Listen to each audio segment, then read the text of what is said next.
There are 20 small habits that keep a house from ever getting messy in the first place, and your grandmother did about 18 of them without thinking.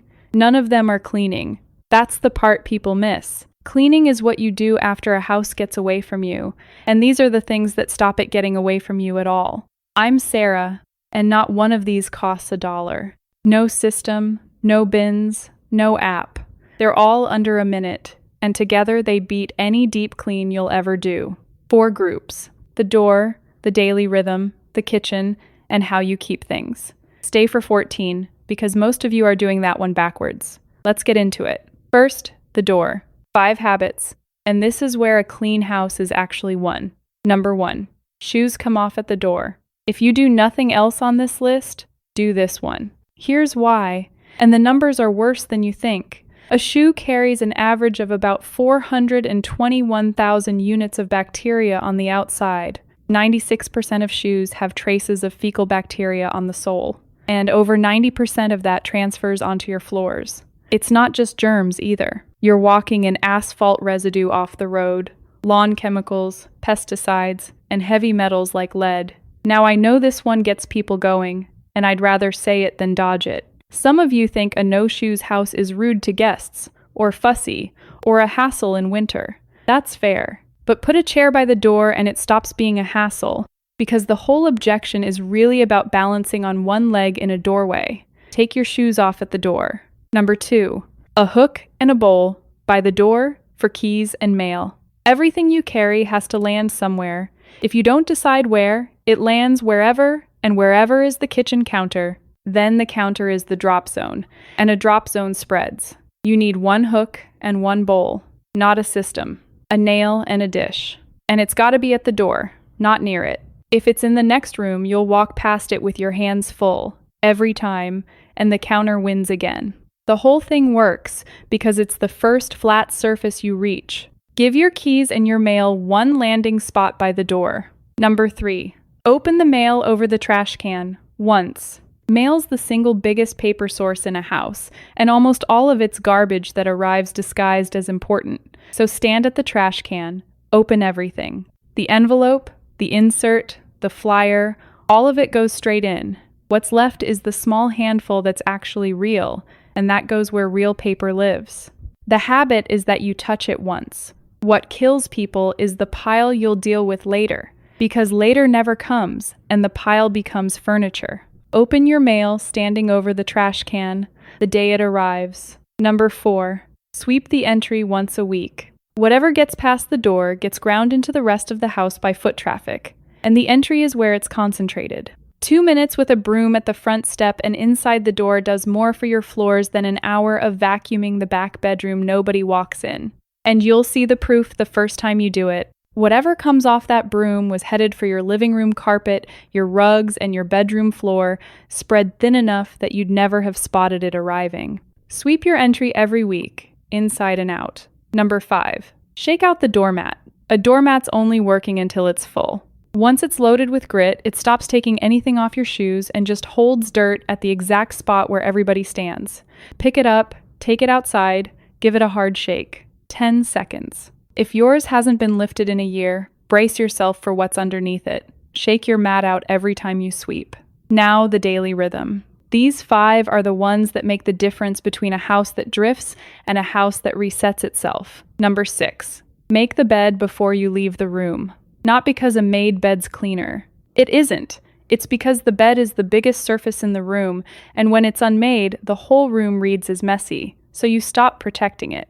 A made bed doesn't collect a pile of clothes. An unmade one does, every time. It takes 90 seconds, and it sets the standard for the rest of the day. It's the first thing you finish, and a finished thing is contagious. You'll find you're less willing to leave the next thing half done. Make the bed before you walk out of the room.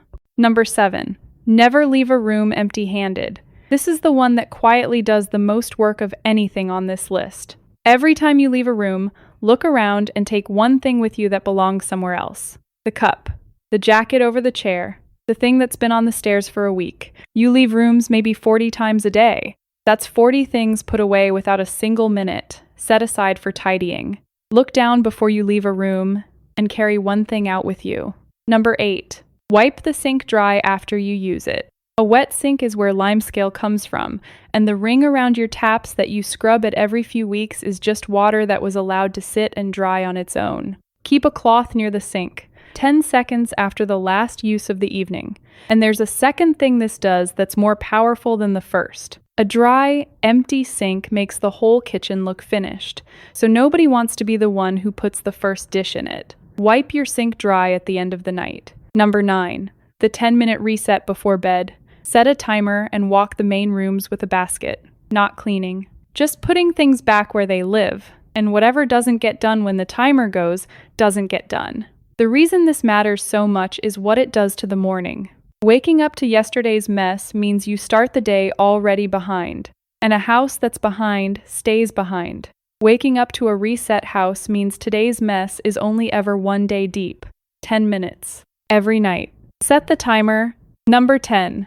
Open the windows. 15 minutes. Even in January, even when it's freezing, a closed-up house holds cooking smells and damp and dust, and no amount of spray fixes air. It just adds to it. Open a window on each side of the house if you can, so it actually moves through. Open the windows for a quarter of an hour every day. We're halfway. That's 10. And if you stopped right here and did only those, your house would already hold itself together. The back 10 are the kitchen and the way you keep your things. And number 14 is where I'm going to tell you something you've probably been doing backwards for years. Hey, if you like videos like this, I do this every single week. Subscribe to the channel, and let's get right back into it. The kitchen. 5 habits. Number 11.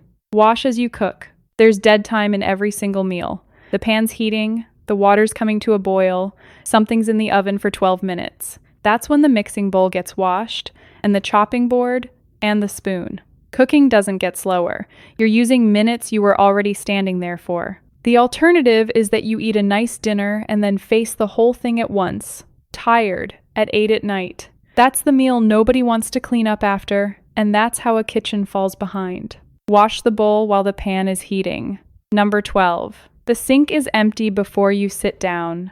One rule. Before anybody eats, the cooking dishes are done and the sink is clear. Then the only thing left after dinner is the plates you actually ate off, and that's a 4-minute job instead of a 40-minute one. There's a reason to do it right then and not after. Once you've eaten, you're full, you're tired, and you've mentally clocked off for the night. Whatever's in that sink when you sit down is what you're negotiating with at 9 o'clock, and you'll lose. Clear the cooking dishes before you sit down to eat. Number 13. Wipe the stove while it's still warm. Warm, not hot. Anything spattered on that stovetop comes off with one pass of a damp cloth while it's still warm and turns into something you need a scraper and a chemical for once it's cooled and hardened overnight. Same principle everywhere in a kitchen. Everything is easy while it's fresh and hard once it sets. And this is the one to teach the kids, because it's the easiest habit on the whole list to prove. Let them try a fresh spill and a day-old one back to back. They'll never argue with you about it again. Wipe the stove down while it's still warm to the touch. Number 14. Vinegar and baking soda.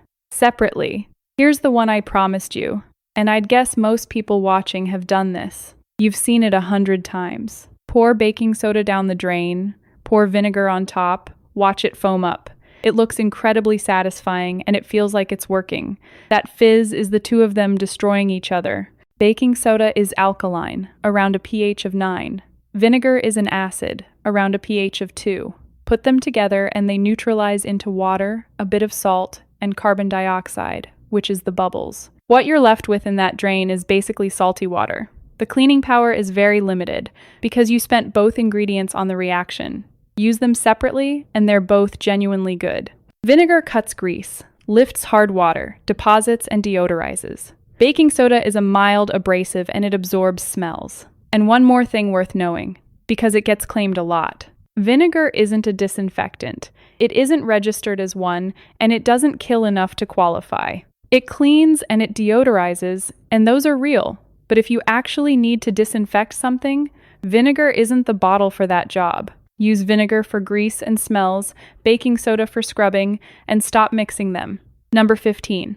Rotate the pantry. Oldest to the front. Every time you put groceries away, the new tins go behind the old ones. That's the entire habit. Do it and food gets used before it expires. Skip it, and you build a back row of things that quietly go out of date, and then one day you clear the shelf and throw out money. It costs you about 20 extra seconds per shop. Pull the old ones forward, set the new ones behind them, done.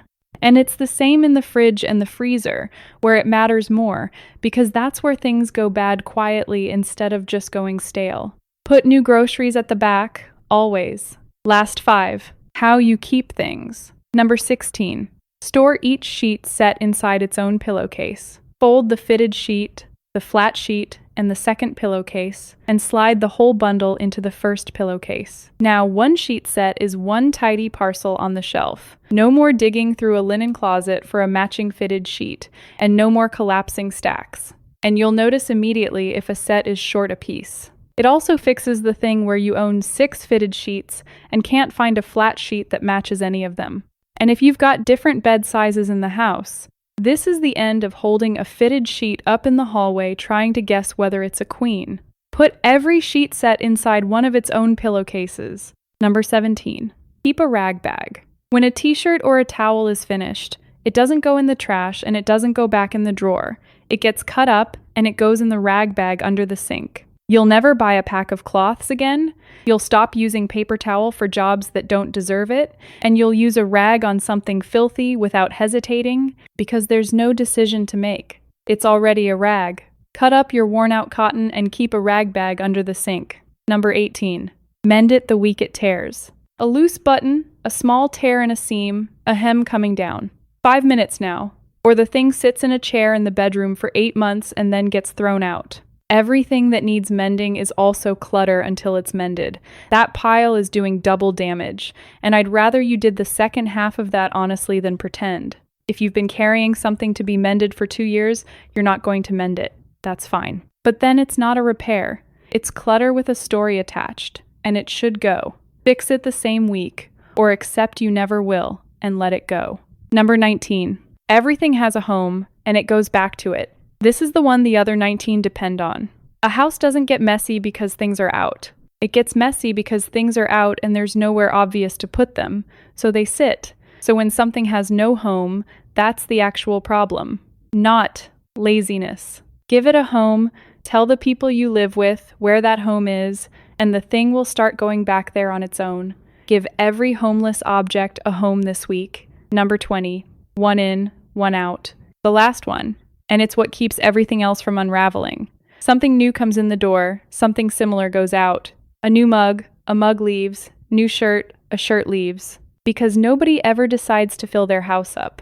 It happens one arrival at a time, over years, so slowly you don't see a single one of them. When something new comes in, send something out the same day. Now, before you go, if your house works for you as it is, and you walk in the door and you feel good, then don't take a single one of these. Go and enjoy it. This is for the house that's wearing you out. And don't try to do 20 new things starting tomorrow, because you won't, and then you'll feel worse than when you started. Take 2, the shoes and the empty-handed one. Give them a month until you stop noticing you're doing them, then come back and take 2 more. That's how your grandmother ended up with all 20. Not discipline, just a very long time, 2 at a time. So pick your 2 tonight. And start with the shoes.